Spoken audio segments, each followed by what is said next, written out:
Malam semuanya. Sebelumnya, perkenalkan nama saya Johanna Juventia. Nah, malam ini kami dari kelompok 11 akan berdiskusi mengenai adaptability atau kemampuan beradaptasi. Nah, saya akan menjelaskan terlebih dahulu apa itu adaptability atau kemampuan beradaptasi, yaitu kemampuan makhluk hidup untuk mengatasi tekanan dan faktor pembatas dari lingkungan untuk dapat bertahan hidup. Nah, cara yang digunakan oleh setiap makhluk hidup itu untuk beradaptasi juga berbeda, tergantung dari kemampuan makhluk hidup tersebut. Nah, dari kalian ada nggak punya pengalaman tentang adaptability gitu? Ada yang mau sharing mungkin? Saya boleh Kak? Boleh. Ya, selamat malam teman-teman. Perkenalkan, nama saya Lanistianingrum dari Universitas Katolik Sugio Pranata Semarang. Nah, saya ingin sharing nih tentang adaptability. Waktu saat saya ikut KRS atau Kartu Rencana Studi, saya mengambil kelas yang tidak sesuai dengan yang saya harapkan, sehingga membuat saya tuh perlu beradaptasi dalam kelas tersebut. Nah, ternyata di dalam kelas yang saya ambil ini terkenal dengan dosen killernya, sehingga saya takut untuk beradaptasi. Tapi setelah menjalani beberapa semester, saya tidak ternyata di dalam kelas tersebut itu tidak semenakutkan yang saya pikirkan. Jadi ternyata ada banyak hal yang saya pelajari dalam kelas tersebut. Begitu. Yang lain mungkin Kak, mau tanya dulu Untuk boleh yang nggak? lain, boleh. Boleh. Alannya cara adaptasinya gimana sih? Misalnya bersama-sama temannya mungkin, atau biar nggak takut sama dosennya mungkin, atau gimana Kak? Boleh jelasin nggak Kak? kalau saya sih untungnya waktu saat masuk kelas tersebut ada beberapa kakak kelas yang saya kenal, jadi bisa dituntunlah sama kakak kelas itu. Jadi membuat saya nggak takut sama dosennya begitu. Oke, berarti dibantu sama kakak juga ya Kak ya? Oke. Iya, betul. Mungkin yang lain ada yang mau sharing lagi? Aku izin, Mbak. Oke, silakan. Oke, sebelumnya perkenalkan nama aku Yeni Novitasari. Jadi aku izin bercerita terkait pengalaman aku selama pandemi kemarin. Nah, mungkin pengalaman selama pandemi ini nggak cuma dialamin oleh aku aja ya, tetapi teman-teman juga semua.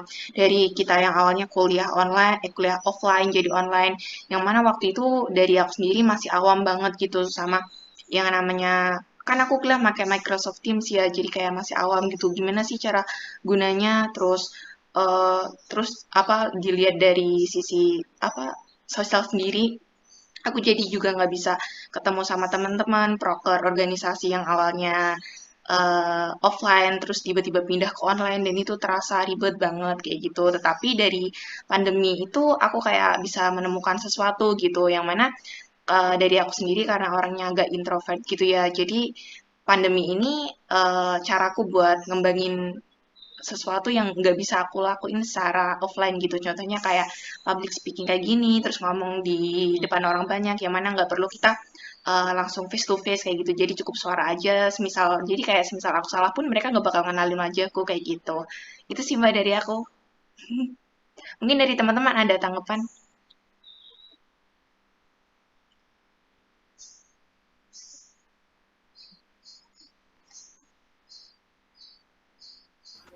Yang lain mungkin?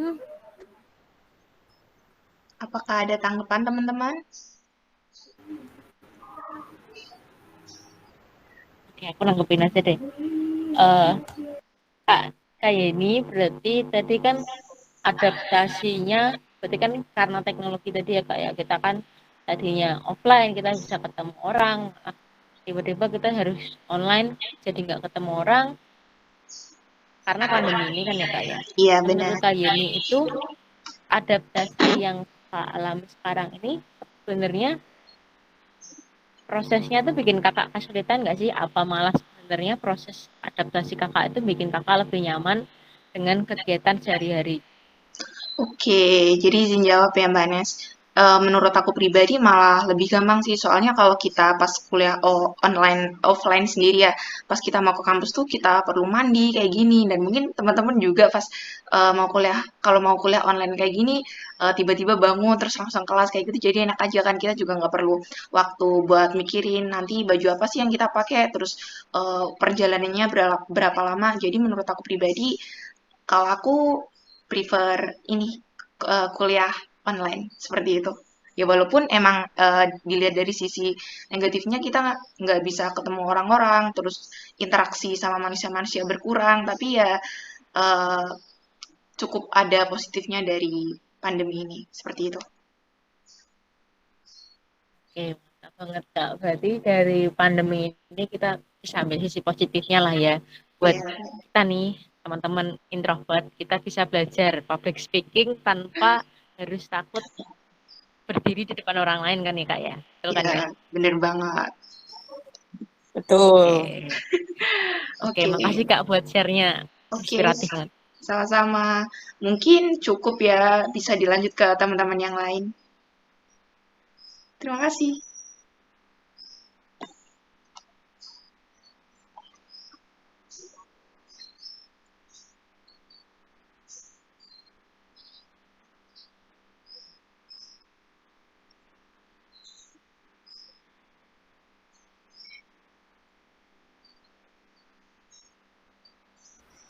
Teman-teman yang lain mungkin ada yang mau sharing lagi.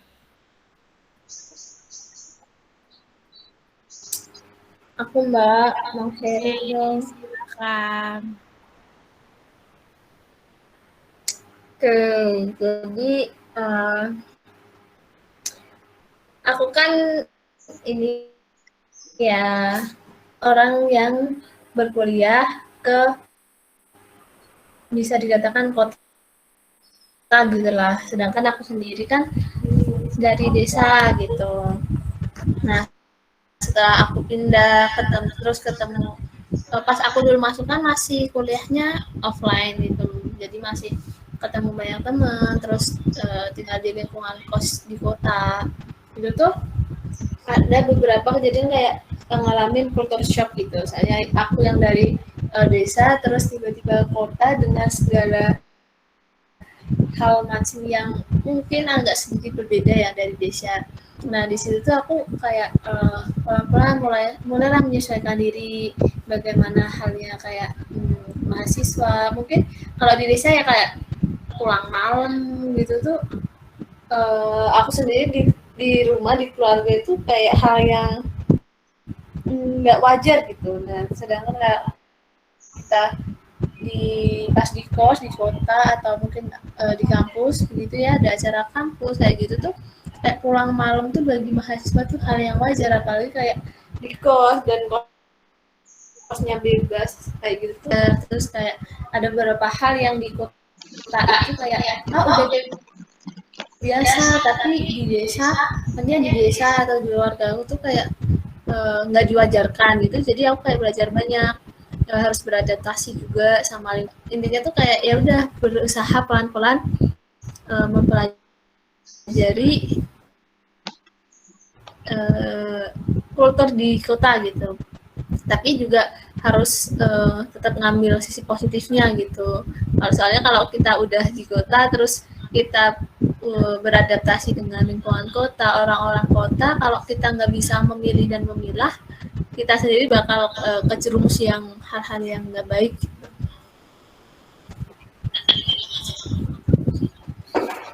Itu sih Mbak dari aku.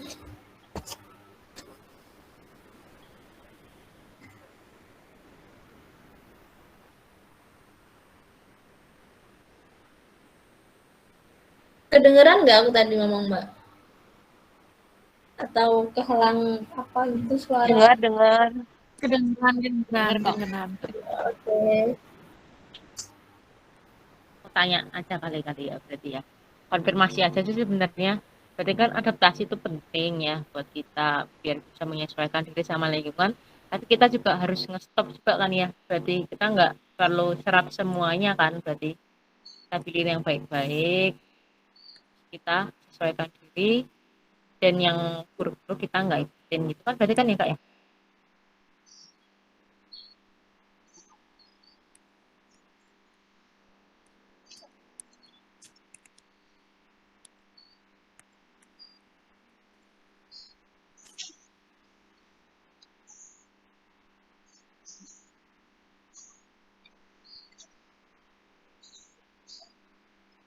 Oke, kelihatannya sih begitu kan ya. Oke, Iya Mbak, sepertinya. Atia, masih ada waktu nggak? Masih ada waktu nggak? 3 menit. Iya, Mbak. Masih Masih. Iya, oke. Ini langsung Cerita, kesimpulan atau ada yang mau tanya lagi? aku cerita punya aku boleh nggak? Oh iya, boleh silakan. silakan. Boleh ya. Mulai Mbak Nisha. Oke, makasih ya. Jadi gini, aku tuh dulu punya pengalaman. Udah lama banget aku dulu. Aku SMP itu dengan tiba-tiba waktu aku mau masuk SMP, aku dimasukin ke namanya kelas bilingual, kelas 2 bahasa. Jadi kelasku tuh separuh bahasa Indonesia, separuh bahasa Inggris. Bukunya pun begitu. Di situ bingung kan sama tadi kayak Kamel, culture shock. Aku disatuin sama teman-temanku dari aku kan yayasan ya SD yang sama, yang anak-anak yang rata-rata ranking 1, ranking 2 tiap kelas. Kan bingung kan ya, aku yang dimana aku cuma anak yang biasa, ranking aja jarang, paling cuma 10 besar doang. Dimasukin ke kelas yang begitu. Nah, tapi di situ muncul insting gimana caranya aku tuh bisa survive, gimana caranya aku bisa bertahan hidup. Di situ kelas itu isinya cuma 15 orang. Kan nggak mungkin ya aku kelas isi 15 orang, masa aku ranking 14 itu kan bikin malu kan ya. Nah, di situ aku tuh cari cara gimana caranya aku tuh bisa survive di sana supaya aku tuh paling enggak bisalah masuk top 10 aja itu udah menurutku biasa banget di antara 15 top 10 di antara teman-temanku satu kelas itu. Di situ yang tak lakuin tuh gini, aku yang tadinya hobi main, yang tadinya pulang sekolah itu langsung lari mbuh kemana main, itu aku alokasiin waktu sedikit banget, setengah jam buat belajar. Terus di situ aku juga ngerasain gimana pentingnya peran guru-guruku ternyata di situ. Jadi kita adaptability itu dibantu bukan dari diri kita sendiri aja, tapi juga peran orang-orang sekitar kita yang mana mereka tuh mau mendorong kita supaya kita tuh berani mencoba sih. Dulu aku kan nggak berani ngomong tuh. Guruku itu dengan pandainya dia bisa bikin program 1 hari harus ngomong full English. Kalau tidak pakai bahasa Inggris kamu didenda. Kayak gitu, itu bikin kita anak-anak biling itu waktu itu benar-benar kepacu banget supaya kita bisa improve bahasa Inggris kita dibanding yang lain-lain. Dan di situ ternyata aku ngerasain benefitnya sampai sekarang. Oh ternyata keren banget aku bisa bertahan dari kelas biling itu selama 3 tahun aku di SMP dan nggak pernah aku berpikir atau nggak pernah akhirnya aku memutuskan untuk keluar pindah ke kelas reguler. Dan ternyata sampai sekarang ya nih tak rasain sekarang benefitnya itu apa? Bahasa Inggrisku lebih fluent dari teman-teman yang lain, aku bisa ngerti bahasa Inggris lebih bagus dari teman yang lain. Nilai bahasa Inggrisku waktu SMA juga lebih bagus daripada teman-temanku yang lain. Menurutku gitu sih. Kadang kita perlu maksa diri sendiri supaya kita bisa masuk ke situasi dan kita bisa menanggapi perubahan itu, kita ubah masalah, kita ubah permasalahan yang ada, perubahan gap yang ada itu jadi opportunity buat kita bisa berkembang, bisa jadi lebih baik lagi. Kalau cerita pengalamanku kayak gitu. Kasih teman-teman. Wah, keren sekali Nesput. Keren. Ada lagi yang mau bercerita? Cukup. Cukup ya. Jadi kesimpulannya dari adaptability itu sangat penting ya, karena dengan kita bisa beradaptasi itu dengan perubahan situasi yang baik, yang terencana ataupun yang tidak terduga yang sudah di-sharingkan oleh teman-teman tadi, kita bisa mengembangkan diri kita lebih lagi. Nah, dengan kita beradaptasi, kita bisa mendapat skill-skill baru nih yang penting untuk masa depan. Jadi, teman-teman, sesusah apapun situasinya atau serumit apapun perubahan yang sedang dihadapi, jangan menyerah, tapi usahakan untuk beradaptasi agar bisa menjadi generasi yang kompeten. Oke, teman-teman. Nah, itu dulu ya teman-teman diskusi kita pada malam hari ini. Terima kasih semuanya. Dadah. Terima kasih. Terima kasih. Kasih.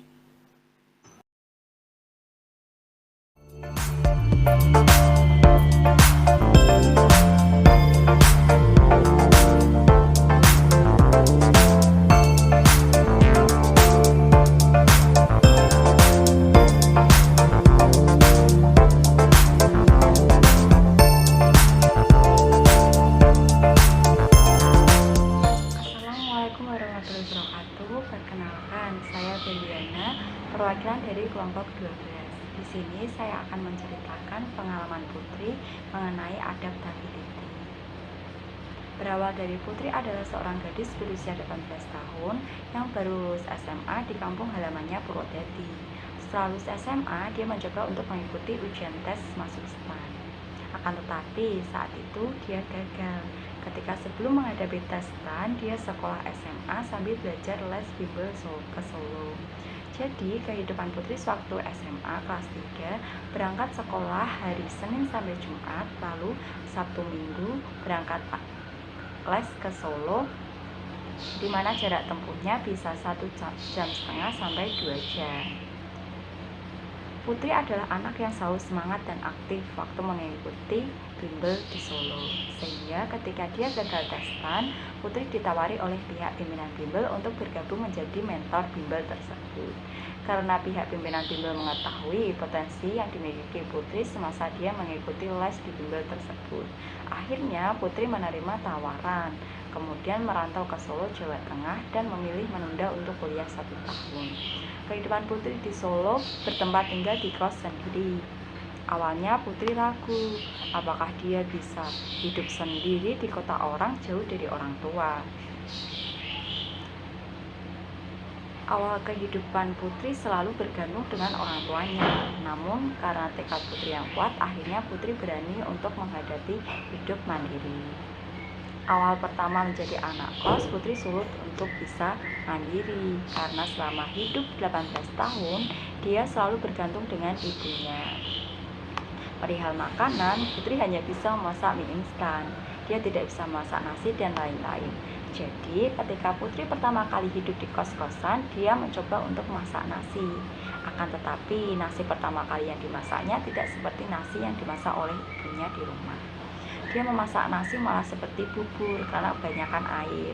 Ada yang pernah seperti keras, tidak matang, dan lain-lain. Akhirnya dia telepon ibunya di rumah, sehingga ibunya memberitahu dia bagaimana cara masak nasi yang pas dan benar. Setelah Putri mencoba, akhirnya Putri bisa memasak nasi seperti masakan ibunya. Dan Putri belajar memasak lain dari nasi seperti sayuran, lauk, dan lain-lain. Dari situ Putri berpikir ternyata dia bisa beradaptasi menjadi anak kos. Awalnya Putri tidak bisa hidup mandiri selama 18 tahun. Akhirnya dia bisa. Awal bekerja menjadi mentor bimbel, Putri training 1 bulan. Belajar cara menghadapi anak, belajar rumus-rumus cepat, mata pelajaran dari SD sampai SMA. Sampai pada titik Putri mendapat job les privat datang ke rumah murid-murid untuk mengajar anak SD kelas 4, seorang anak perempuan. Kehidupan Putri berubah drastis selama dia bekerja dan kos sendiri di Solo. Putri menjalani kehidupan berangkat kerja pagi ke bimbel untuk training, belajar bersama dengan mentor-mentor, di mana mentor-mentornya itu sudah lulus S1 Matematika, S1 Biologi, S1 Fisika, S1 Bahasa Inggris, semua belajar bersama-sama.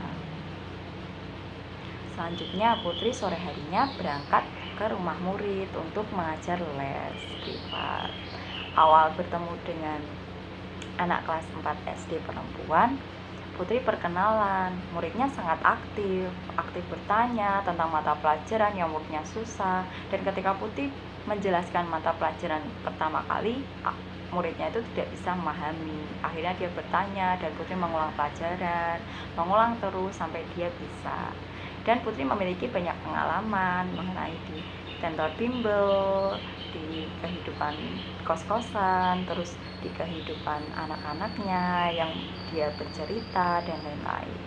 Putri bisa beradaptasi dan bisa memahami berbagai sikap anak-anak yang kemudian yang tidak suka belajar, yang banyak bercerita dan lain-lain. Dari situ Putri banyak belajar beradaptasi. Terima kasih. Sekian dari cerita pengalaman Putri. Wassalamualaikum warahmatullahi wabarakatuh.